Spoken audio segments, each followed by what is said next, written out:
ഹരേ കൃഷ്ണ.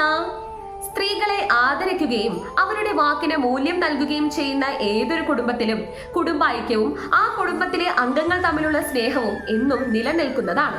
ഇതേ സമയം സ്ത്രീകൾക്ക് മൂല്യം ലഭിക്കാത്ത അല്ലെങ്കിൽ അവൾക്ക് നേരെ അനാദരവ് മാത്രം പ്രവർത്തിച്ചുകൊണ്ടിരിക്കുന്ന ഭവനങ്ങളിൽ ഒരിക്കലും സന്തോഷം പ്രാപ്തമാക്കാനായിട്ട് സാധിക്കില്ല എന്ന് മാത്രമല്ല, ആ ഭവനങ്ങളിലെ അംഗങ്ങൾ തമ്മിൽ ഐക്യവും പ്രാപ്തമാക്കാനായിട്ട് സാധിക്കില്ല.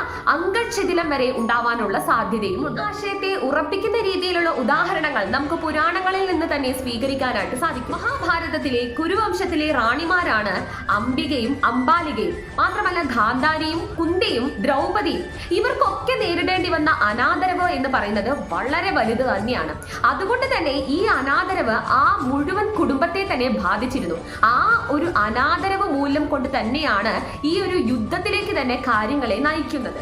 അങ്ങനെ കുരുവംശം രണ്ട് പക്ഷമായി മാറുകയാണ്, പാണ്ഡവരും കൗരവരും. ഇവിടെ പാണ്ഡവരുടെ ഭാര്യയാകുന്ന ദ്രൗപദിയും മാതാവാകുന്ന കുന്തിയെയും അവർ വളരെ വലിയ രീതിയിലുള്ള ഒരു ആദരവോടുകൂടി തന്നെയാണ് കാണുന്നത്. അതുകൊണ്ട് തന്നെ ഈ രണ്ട് സ്ത്രീകളുടെ സന്തോഷവും മനസംതൃപ്തിയും പാണ്ഡവരുടെ വിജയത്തിന് വളരെ വലിയൊരു കാരണമായി തീർന്നിട്ടുണ്ട്. ഇതേ സമയം ദ്രൗപദിക്ക് നേരെ പ്രവർത്തിച്ച വളരെ വലിയ അനാദരവ് കാരണം കൊണ്ടും ദ്രൗപദിയുടെ ക്രോധത്താൽ കാരണം കൊണ്ടും തന്നെയാണ് കുരുവംശം തന്നെ ഇല്ലാതെയായി തീരുന്നതും മാത്രമല്ല മഹാഭാരത യുദ്ധം എന്ന് പറയുന്ന വളരെ വലിയ യുദ്ധം തന്നെ അരങ്ങേറുന്നത്. എന്തുകൊണ്ടാണ് ഒരു സ്ത്രീക്ക് ഇത്രയും വലിയൊരു മൂല്യം ലഭിക്കേണ്ടത് എന്നുള്ളൊരു ചോദ്യം വരുമ്പോൾ അതിന്റെ ഉത്തരം എന്ന് പറയുന്നത് വളരെ എളുപ്പമാണ്.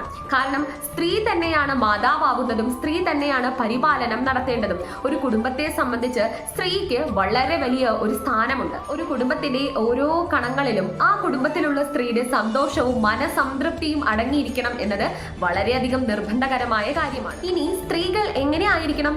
ധാർമ്മിക ബോധവും സ്നേഹവും ശൗര്യവും കരുണയും വാത്സല്യവും ആദരവും ശക്തിയും ഒരു സ്ത്രീക്ക് ആ കുടുംബത്തിലുള്ള കുടുംബാംഗങ്ങളോട് പുലർത്താനായിട്ട് സാധിക്കണം.